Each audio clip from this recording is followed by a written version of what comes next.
예, 여러분 안녕하세요. 자, 오늘은 서사문학의 이해와 창작체의 10강 배경에 대해서 공부를 해보도록 하겠습니다. 배경에 대해서 공부해 보도록 하겠습니다. 이 배경이라고 하는 것은 203페이지에 첫째 줄 나오죠. 배경이 뭐냐 나오죠. 작품 내의 인물과 사건의 시간적, 공간적 세계를 부여하는 요소다. 자, 여기다 붙여놓으세요. 그게 중요하다는 거죠. 이 배경이라는 것은. 이 배경을 한자로 보면 등 배자에 경치 경자예요. 이렇게 쓰죠. 그러니까 등 뒤쪽의 경치나 모습, 이게 이제 배경이거든요. 그래서 원래는 연극에서 무대 뒤의 장치, 이게 이제 무대 뒤의 장치를 배경이라고 그랬었어요. 예, 그러다가 이제 이 배경이 약간 의미가 바뀌어서 인물과 사건을 묶어주면서 인물과 사건의 형상을 뚜렷하게 부각시키는 빛을 투여하는 것이다라고 보통 이제 이야기하죠. 자, 이 배경은 이제 사회적인 바탕 그 밑에 나오죠. 사회적인 바탕. 나오는데 이거는 이제 김동현의 감자의 첫 번째 문장이 나오죠. 싸움, 간통, 살인, 도둑, 징역. 이 세상의 모든 비극과 할극의 근원지인 칠성문박, 빈민굴로 오기 전까지는 복려의 부처는 농민이었다라고 나왔죠. 그래서 이제 이 인용문은 이제 204쪽에 나오는데 감자의 첫 문장이다. 그래서 직접적으로 알 수 있는 배경은 뭐예요? 인물이 존재하는 공간이죠. 인물이 존재하는 공간. 그렇죠? 그게 뭡니까? 칠성문박 빈민굴. 그렇죠? 그게 이제 이야기가 나오죠. 칠성문박 빈민굴. 자, 이게 이제 인물이 거처하는 공간이라고 볼 수 있습니다. 그래서 이 공간 자체가 시간적 배경을 또 내포할 수 있죠. 이 빈민굴이라고 하는 것 자체가 이제 어떤 식민지 자본주의 초기 뭐 이런 데 해당되는 거기 때문에 그렇게 볼 수가 있겠습니다. 그러니까 서울의 남대문 밖이나 동대문 밖인 도시 외곽에 빈민굴이 생긴 거죠. 이거는 이제 도시로 인구가 집중되는 자본주의 초기입니다. 그때의 상황이라고 할 수가 있습니다. 그래서 이제 그 204쪽의 세 번째 단락에 보면 이처럼 배경은 사건이 전개될 수 있는 사회적 바탕을 제시한다. 그 다음에 이제 두 번째 줄에 밑줄 치세요. 거기 보면 감자는 자본주의로 변화되는 삶의 환경에서 인물이 어떻게 달라지는가를 실험하는 일종의 자연주의 실험 소설이기 때문이다. 우리가 이제 자연주의라고 하는 것은 두 가지 특징이 있는데요. 첫 번째는 과학적, 표본시대 청개구리 이런 것처럼요. 또는 운명론. 자, 과학적인 것이 이제 염상섭의 표본시대 청개구리. 개구리를 해부하는 운명론이 이제 감자에 나오는 주인공이죠. 그래서 이 자연주의를 좀 알아두시면 좋겠습니다. 자, 두 번째는 이제 자연적 조건과 주제 암시라고 나왔죠. 자, 또 이제 하근찬의 순환이대가 나오죠. 내리막길은 빨랐다. 벌써 고갯마루가 저만큼 높이 쳐다보는 것이다. 산 모퉁이를 돌아서면 이제 들판이다. 내리막길을 쏘아 내려온 기운 그대로 만도는 들길을 젠걸음쳐 나가다가 개천 뚝에 이르러서야 걸음을 멈추었다. 외나무 다리가 놓여있는 조그마한 시냇물이었다. 한여름 장마철에는 들어설 낮치면 배꼽이 묻히는 수도 있었지만 요즘하겐 무릎이 잠길 듯 말 듯한 물인 것이다. 가을이 깊어지면서 물은 밑바닥이 환히 들여다 보일 만큼 맑아져갔다. 소리도 없이 미끄러져 내려가는 물을 가만히 내려다보고 있으면 절로 입속이 시려온다. 이게 이제 순환 이대의 서두 부분에 이제 이야기를 설명하고 있죠. 이 만도가 군대에서 귀향하는 아들을 만나러 가는 과정인데 여기에 보면 이제 뭐 내리막길, 높은 고갯마루, 외나무 다리, 차가운 물 이런 것들이 보여요. 앞으로 일어날 일이 상당히 고난을 의미한다는 거죠. 고난 이런 걸 상징한다는 거죠. 이렇게 이제 볼 수가 있어요. 이런 것들이 이제 다 자연적 배경이죠. 이 자연적 배경이지만 이것들이 어때요? 그 사건의 상황, 또 인물의 정황,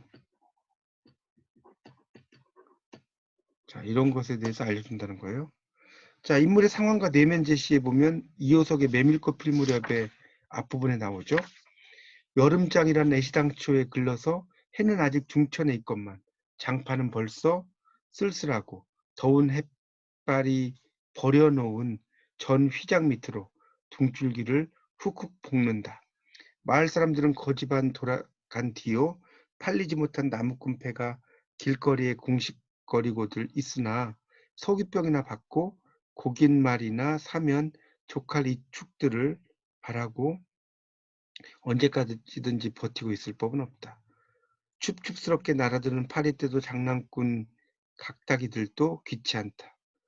얼뚝배기요 왼손잡이인 드팀전의 허생원은 기어코 동업의 조선달에게 낚아보았다. 그러니까 이 허생원을 소개하는 대목이죠. 허생원의 그런 그 살아가는 바탕. 그래서 쓸쓸한 장판, 더운 햇발, 또 날아드는 파리떼 이런 걸 동원해서 이게 시장이라는 공간적인 상황을 이야기한다는 거죠. 그렇게 이제 볼 수가 있습니다. 자, 그 다음에 이제 사건의 암시와 준비라는 것이 이제 나오죠. 그 밑에 박스에 주요섭의 사랑방 손님과 어머니의 한 장면이 나오고 있습니다. 자, 나는 금년 6살 난 처녀애입니다. 내 이름은 박옥희고요. 우리 집 식구라고는 세상에서 제일 예쁜 우리 어머니와 단 2식구뿐이랍니다. 아차 큰일 났군. 외삼촌을 빼놓을 뻔 했으니. 지금 중학교에 다니는 외삼촌은 어디를 그렇게 싸돌아다니는지 집에는 끼니 때 외에는 별로 붙어있지 않아. 어떤 때는 한 주일씩 가도 외삼촌 꽃배기도 못 보는 때가 많으니까요. 깜빡 잊어버리기도 예사지요 뭘. 우리 어머니는 그야말로 세상에서 둘도 없이 곱게 생긴 우리 어머니는 금년 나이 24살인데 과부랍니다. 과부가 무엇인지 나는 잘 몰라도 하여튼 동네 사람들이 날더러 과부딸이라고들 부르니까요. 우리 어머니가 과부인 줄을 알지요. 남들은 다 아버지가 있는데 나만은 아버지가 없죠. 아버지가 없다고 아마 과부딸이라고 하나 봐요. 자, 그러니까 이거는 이제 사랑방 손님과 어머니인데 이 작품의 서술자인 오키. 저 오키는 몇 살이에요? 6살의 어린아이죠. 자, 그래서 이제 이 소설을 1인칭 관찰자 시점이라고 합니다. 그러니까 오키가 주인공은 아니지만 오키가 이제 주인공의 일거수일투족을 관찰하는 거죠. 그렇게 볼 수가 있겠습니다. 그래서 이제 모녀가 살아가는 환경 이런 것들을 잘 보여주고 있다라고 이해하시면 될 것 같습니다. 자, 207쪽에 이제 인물의 태도와 이념이라고 하는 게 나오죠. 자, 여기서는 이제 최소해의 탈출기가 나와요. 인물의 태도와 이념에서는 최소의 탈출기.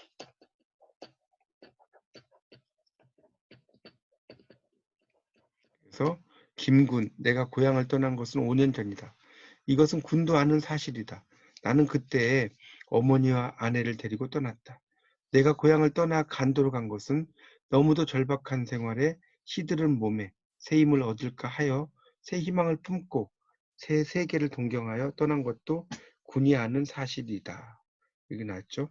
그래서 이제 편지 형식을 빌려서 주인공이 처하게 된 상황을 제시하는 그런 내용이 이 탈출기의 내용이죠. 서간체는 호기심을 유발하는 그런 그 특징이 있습니다. 서간체 소설의 특징 중에 하나가 그런 이야기들이 쭉 나와요.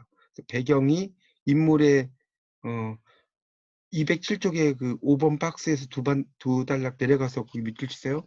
배경은 이처럼 인물의 내면이나 심리 혹은 인물의 현재 상황, 인물의 성격 등을 구체화하는데 이바지한다. 그러니까 밑줄 쳐놓으세요.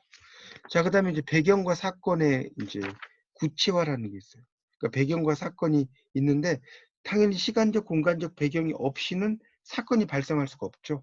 그래서 이제 이런 배경이라는 것은 뭐 사건의 어떤 보조적인 요소다라고 이해하시면 됩니다.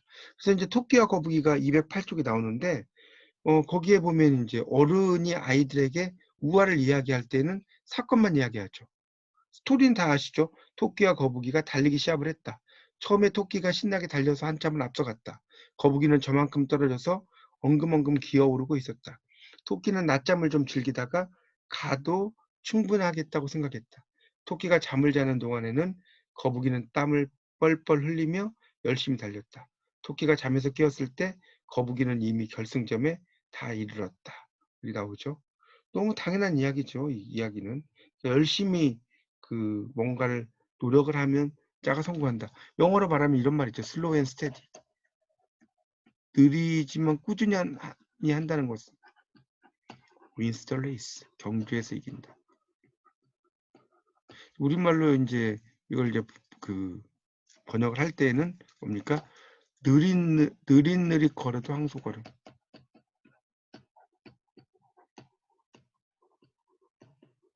자, 이런 표현도 이야기를 하죠.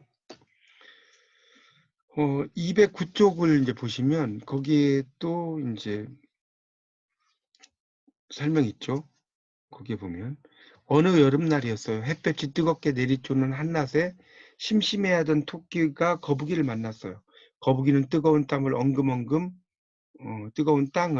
엉금엉금 기어왔어요. 거북이를 본 토끼는 장난을 하고 싶었어요. 야, 거북아, 우리 달리기 시합 한번 할래? 저기 돌비석까지 누가 빨리 가나 시합하자. 토끼는 커다란 상수리나무 너머 아득하게 보이는 돌비석을 손가락으로 가리키면서 말했어요. 자, 이렇게 시작한다면 비로소 이야기로 성립이 되죠. 앞에 인용문에 없었던 배경이 이제 설정이 됐죠. 그래서 이런 배경이라는 것이 상당히 중요하다는 거죠. 그렇죠. 여름날, 뭐 햇빛이 비치는 한낮 이런 거라든가 그런 배경들이 이제 또 중요하다는 겁니다. 그래서 배경은 역할이 뭐냐? 첫째는 사건의 진행에 적절한 원인을 제공한다. 이 배경은 첫 번째 뭐예요? 사건 진행. 적절한 원인. 볼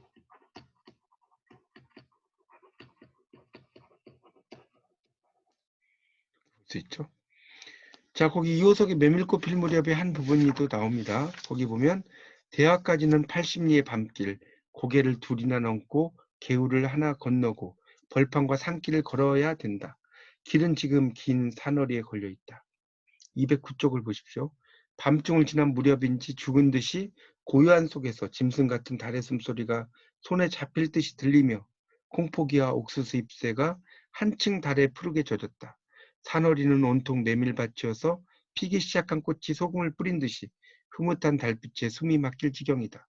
붉은 대궁이 향기같이 애잔하고 나귀들의 걸음도 시원하다. 그러니까 일종의 낯선 처녀와 물레방앗간에서의 인연을 맺게 된 사건의 이제 그런 그 원인이죠. 짐승 같은 달의 숨소리, 옥수수 잎새의 푸르게 젖음, 붉은 대궁의 향기 등이 육감적 환경을 조성하면서 그런 성적 판타지를 부채질하는 배경 구실을 한다 이렇게 나오죠. 자, 그다음 배경은 사건의 리얼리티, 현실감이죠. 그 배경은 두 번째는 이 사건의 리얼리티. 이걸 제공한다는 거예요. 사실감. 자, 최서의 탈출기에 보면 이런 박스 내용이 나오죠. 이틀 사흘 굶은 적도 한두 번이 아니었다. 한 번은 이틀이나 굶고 일자리를 찾다가 집으로 들어가니 부엌에서 아내는 이때 아이를 베어서 배가 남산만하였다. 무엇을 먹다가 깜짝 놀란다. 그리고 손에 쥐었던 것을 얼른 아궁이에 집어넣는다. 이때 불쾌한 감정이 내 가슴에 떠올랐다. 무엇을 먹을까? 어디서 무엇을 얻었을까? 무엇이길래 어머니야 나 몰래 먹누? 아, 옆에 내랑 그런 것이었구나? 아니, 그러나 설마 그래도 무엇을 먹던데? 나는 이렇게 아내를 의심도 하고 원망도 하고 믿게도 생각했죠. 아내는 아무런 말 없이 어색하게 머리를 숙이고 앉아서 씩씩하다가 밖으로 나간다. 그 얼굴은 좀 붉었다. 아내가 나간 뒤에 나는 아내가 먹다 던진 것을 찾으려고 아궁이를 뒤지었다. 싸늘하게 식은 재를 막대기로 뒤져내니 벌건 것이 눈에 띄었다. 나는 그것을 집었다. 그것은 귤 껍질이다. 거기는 베어 먹은 이자국이 났다. 귤 껍질을 진 나의 손은 떨리고 이자국을 보는 내내 눈물이 고였다. 그러니까 결국 이 내용을 통해서 뭡니까? 임산부가 겪게 되는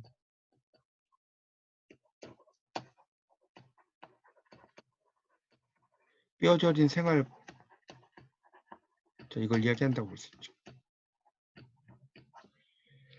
그러니까 이런 배고픔의 고통을 상당히 잘 그려냈다고 볼 수 있습니다. 자, 211쪽입니다. 거기 보면 3번 배경 자체가 상징으로서 중요한 의미를 지닌다라고 또 나오고 있습니다. 그러니까 배경 자체가 상징이라는 거예요. 세 번째는 그래서 이제 그 감자의 배경은 이제 빈민촌이죠. 그런 거. 그래서 이제 배경이 그럴 수가 있죠. 자, 김유정의 동백꽃의 마지막 부분이죠. 그리고 못에 떠다 밀렸는지 나의 어깨를 짚은 채 그대로 퍽 쓰러진다. 그 바람에 나의 몸뚱이도 겹쳐서 쓰러지며 한창 피어 퍼들어진 노란 동백꽃 속으로 폭 파묻혀 버렸다. 알싸한 그리고 향긋한 그 냄새에 나는 땅이 꺼지는 듯이 온 정신이 그만 아찔하였다. 이게 동백꽃의 결말 부분이죠. 점순이가 주인공에게 간 대담하고 적극적 애정 표현이다. 그래서 순진한 주인공이 맡은 향긋한 그 냄새는 처음으로 경험한 여성에게서 맡게 된 성적 감수성의 일단이다. 그러나 그 냄새가 동백꽃의 향기라고 애둘러 이야기하죠. 그런 식으로 이야기하는 겁니다. 또 이창동의 녹천에는 똥이 많다의 녹천역은 아파트촌으로 집약할 수 있는 산업화 사회의 진행 과정에서 문화적 개발이 덜 된 소의 공간을 의미한다는 겁니다. 그렇게 이제 볼 수가 있다는 거죠. 그러니까 이 서울 북쪽 상계동 지역이 아파트촌으로 개발되던 80년대 말 시간적 배경을 이야기하고 있다. 이렇게 볼 수가 있겠습니다. 자, 그 밑에 이제 양 기자의 원미동 사람들, 원미동 시리즈가 나오죠. 서울 외곽의 아파트촌 개발에 따라서 신중산층이 양산되는 가운데 그런 그 문화적 성숙도가 이제 그 아직은 자본주의 성장에 미치지 못하는 그런 이야기들도 있다. 자, 그 다음에 배경은 작품의 분위기를 형성한다. 분위기. 자, 거기 213쪽에 박스에 있죠. 이상의 날개의 첫 부분입니다. 이 부분은. 이상의 날개. 그 33번지라는 것이 구조가 흡사 유곽이라는 느낌이 없지 않다. 한 번지에 18가구가 쭉 어깨를 맞대고 늘어서서 창호가 똑같고 아궁이 모양이 똑같다. 게다가 각 구에 사는 사람들이 송이송이 꽃과 같이 젊다. 해가 들지 않는다. 해가 드는 것을 그들이 모른 채 하는 까닭이다.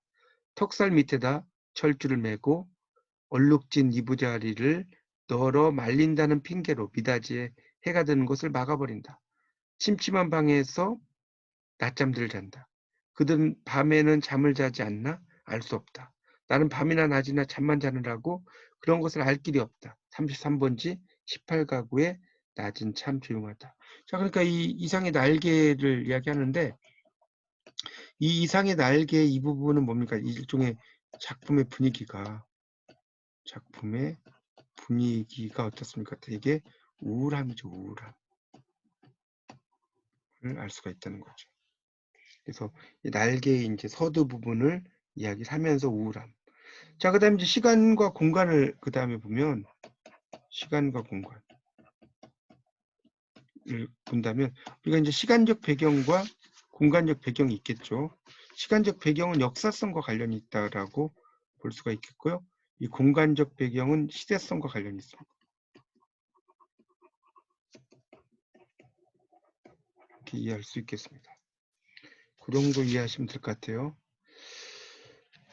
그 다음에 이제 214쪽에 네 번째 단락을 보면 인물과 사건을 구성하는 단계에서는 작가 스스로 배경이 되는 시간과 공간을 명백하게 인지하고 있어야 된다. 여기다 밑줄 쳐놓으세요. 네 번째 단락. 그 다음 단락에도 밑줄 치세요. 소설에서 시간의 흐름은 인과관계를 형성한다. 여기다 밑줄 치시고요.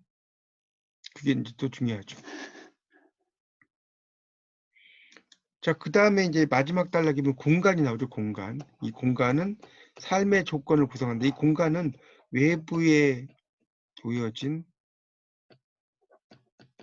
세계를 반영하는 영역이죠.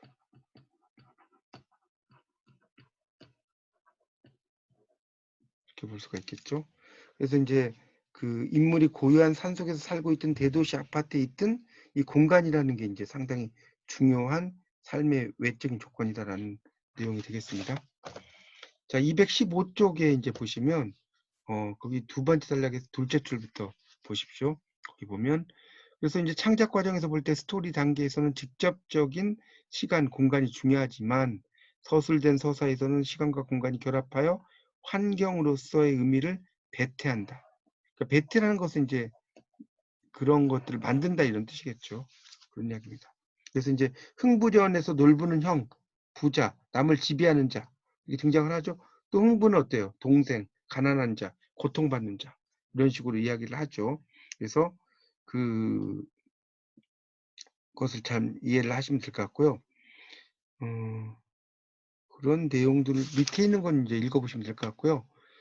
216페이지의 두 번째 줄부터 또 보십시오. 216페이지의 두 번째 줄부터 세 번째 줄 밑줄 치세요. 환경은 인물의 행동을 결정하고 인물에게 고통을 가하거나 인물들의 관계를 결정하는 삶의 근원적이고 추상적인 조건이다. 밑줄 치시고. 자, 배경과 묘사라고 나와요. 묘사. 4번에. 여기서 이제 이 묘사라는 것은 이제 어울림의 법칙이라고 써보세요. 어울림의 법칙. 등장인물. 그다음에 행동. 배경과 어울려야 한다. 자, 이게 이제 어울림의 법칙이죠. 그래서 이 작품의 배경을 만들어내기 위해서 가장 많이 쓰이는 서술 방법이 묘사라고 나오죠. 묘사. 그림처럼 사물을 표현하는 게 묘사죠. 그런 묘사를 통해서 이제 하는데 어울림의 법칙이 있다. 자, 그 216쪽이 마지막 단락이 나오죠. 가장 중요한 것은 어울리는 것이다. 어울림의 법칙은 인물과 행동이 어울려야 되고 행동과 배경이 또 어울려야 된다. 그래서 할아버지가 모험심 가득 찬 행동을 한다면 어울리지가 않죠. 한낮에 도심에서 이불을 펴들고 잠을 청하는 행동도 어울리지가 않죠. 그래서 이렇게 배경은 소설의 사건 전개, 인물의 성격, 작품의 주제 등과 잘 어울려야 된다. 자, 이렇게 이해하시면 될 것 같습니다. 자, 그 다음에 이제 두 번째가 환경의 조성이라는 것이 나오고 있어요. 환경의 조성. 자, 여기서 이제 배경과 환경이 나오는데, 이 배경이라는 것은 일종의 구체적이다라고 보시면 될 것 같고요. 여기 환경은 일반적이고 추상적이다.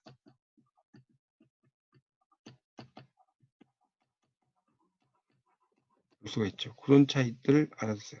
그래서 그 밑에 이제 그 도표 나오는 건 별표 하나 쳐놓으십시오. 중요합니다.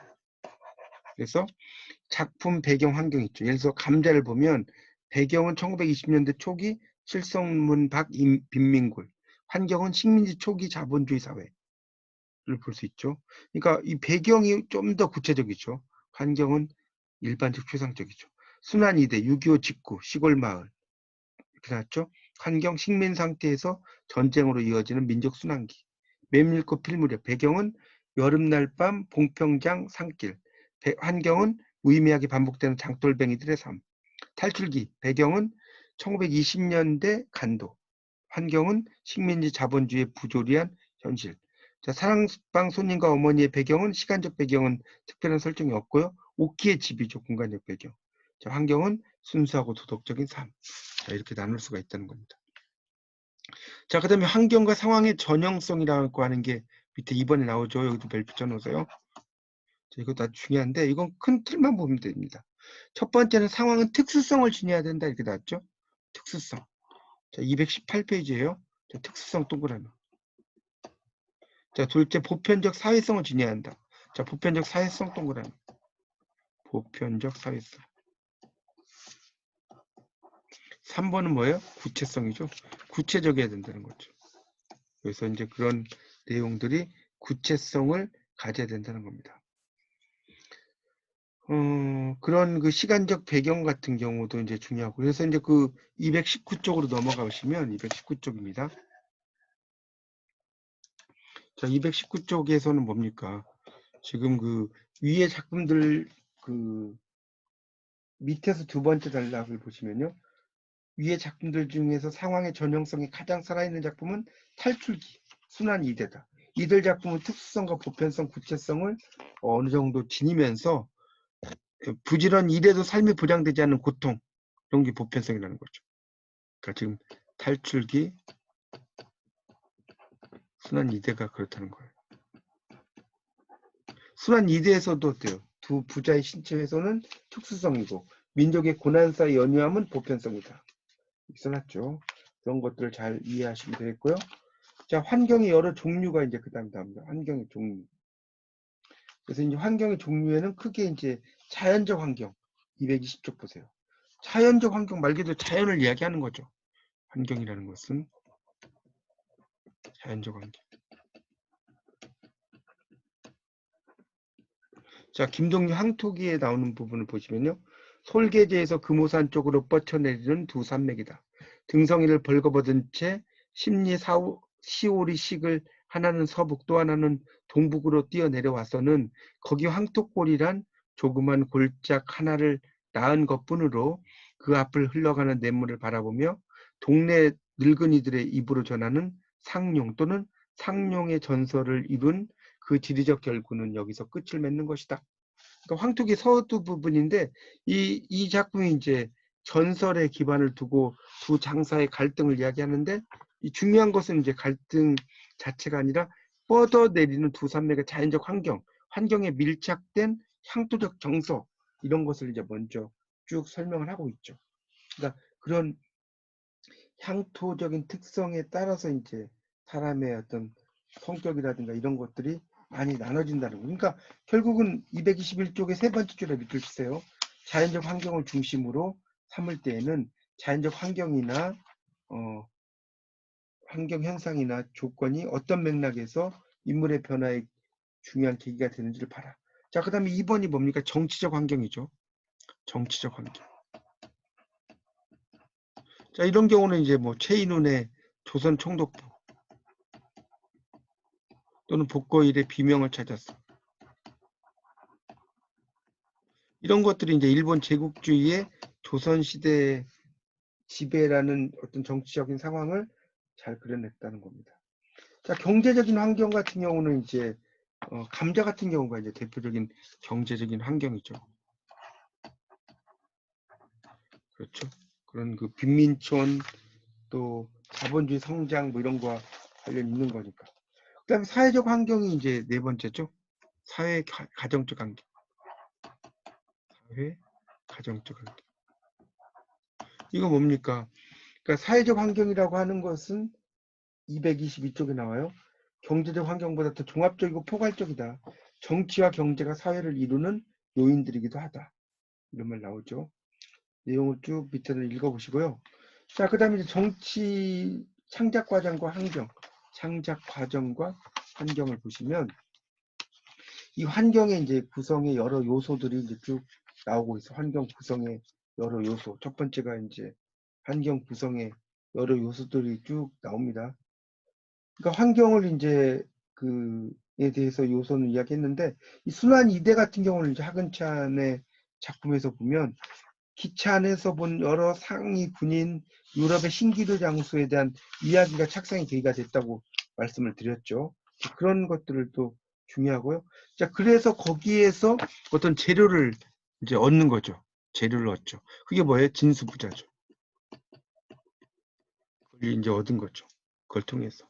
그러니까 이 사건은 일제의 징역에 팔을 잃은 아버지가 자 224쪽에 두 번째 단락의 둘째 줄에 나와요. 다리를 잃고 6.25 전장에서 돌아오는 아들을 맞이하는 이야기예요. 그래서 그런 걸 토대로 이제 여러 이야기가 나오고 있죠. 그렇게 볼 수가 있겠습니다.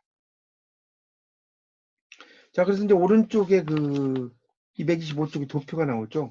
보면 요소, 이야기, 재료, 이야기, 서술화 과정, 서술 거기 보십시오.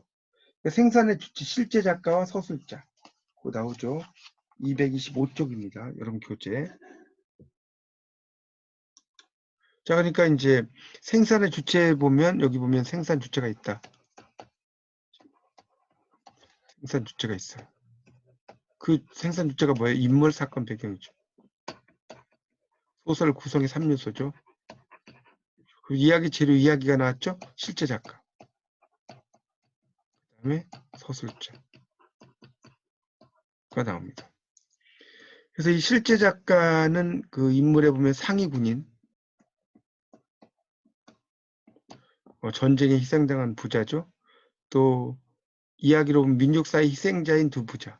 또 사건은 어때요? 불구자가 된 아들이죠. 귀한. 자, 이야기는 뭐예요? 아들이 불구가 되어 돌아오고 없고 외나무 다리 건너는 거죠. 자, 배경은 시골 마을이죠. 이야기에서는 강, 주막, 외나무 다리. 내용이 나온다는 거예요. 자, 서술자는 어때요? 인물은 성격을 부여하죠. 사건은 플롯을 구성해요. 자, 배경은 환경을 투사해요. 자, 그래서 이제 이 서술자를 보면 인물 같은 경우는 특히 이제 하근찬의 지금 순환 2대에서 보면 자주적이고 자생적인 민중이다. 볼 수 있다는 거죠. 사건에서는 뭐예요? 아들이 불구가 되어 돌아와도 좌절하지 않고 힘을 모아서 살아갈 걸 암시하죠. 자, 그 다음에 배경은 뭡니까? 강이나 주막, 특히 외나무다리가 이제 부자 간의 어떤 힘든 것을 지켜보는 거니까 민족 순환기다 이런 얘기입니다. 자, 환경 지우기 2번. 자, 거기는 두 번째 줄에 밑줄 치세요. 사회적 문제보다는 존재 방식에 초점을 맞추려고 한다. 최근의 소설 중에는 사건의 인과관계를 지워버리는 경향이 있고 그런 존재 방식의 그런 게 이제 그 밑에 따라 나오죠. 이상의 날개, 박태원의 소설가 구보시의 일일 등의 작품은 왜 줄거리를 정하기가 어렵다는 거죠. 인과론적인 선이 없기 때문에 그런 이야기를 써놨습니다. 자, 그 다음 넘겨보세요. 그 다음에 나오는 게 이제 최인호의 타인의 방이라는 소설의 부분입니다. 이건 한번 읽어볼게요. 그것은 그래도 처음엔 조심스럽게 시작되었다. 하지만 그들의 대상이 무방비인 것을 알자 일제히 한꺼번에 고래고래 소리를 지르면서 날뛰기 시작했다. 크레용들이 허공을 난다. 옷장 속의 옷들이 펄럭이면서 춤을 춘다. 혁대가 물뱀처럼 꿈틀거린다. 용감한 녀석들은 감히 다가와 그의 얼굴을 슬쩍슬쩍 건드려 보기도 하였다. 조심해 조심해 성냥곽 속에서 성냥개비가 중얼거린다. 꽃병에 꽂힌 마른 꽃송이가 다리를 번쩍번쩍 들어올리면서 춤을 춘다. 네이가 들여다보인다.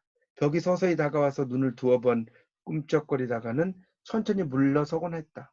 트랜지스터가 안테나를 세우고 돌입하기 시작한다. 그러자 재떨이가 박수를 치기 시작한다. 소켓 부분에서 노래가 흘러나온다.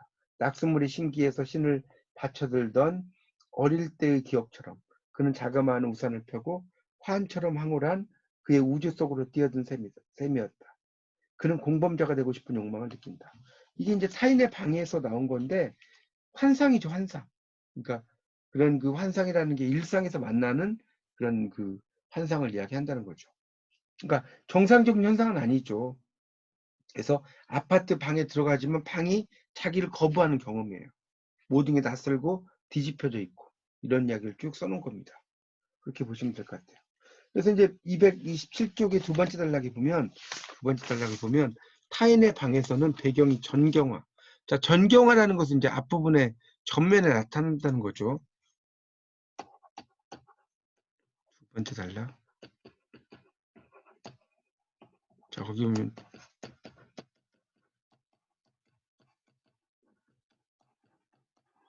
한자로 이렇게 쓰죠.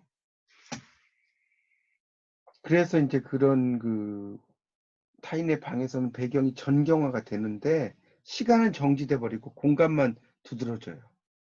그래서 이제 환경이 없어진다는 거죠. 환경이 무엇이다라고 문장으로 기술하기는 어렵지만 이제 이런 환경들이 있다는 것을 설명하고 있습니다. 자, 227쪽에 이제 세 번째 단락을 보면 소설 문학은 이야기를 근간으로 하고 이야기는 삶의 표현이다. 거기다 붙여주세요. 이야기가 삶의 표현이죠. 삶이라는 것은 환경과의 관계 안에서 형성되는 것이고 그렇게 이제 볼 수가 있겠습니다. 그런 내용들로 이제 쭉 이야기가 되니까 여러분이 그 작품들을 잘 읽어보시면서 여러분의 지식으로 만드시기 바랍니다. 네, 이상 강의를 마치겠습니다. 감사합니다.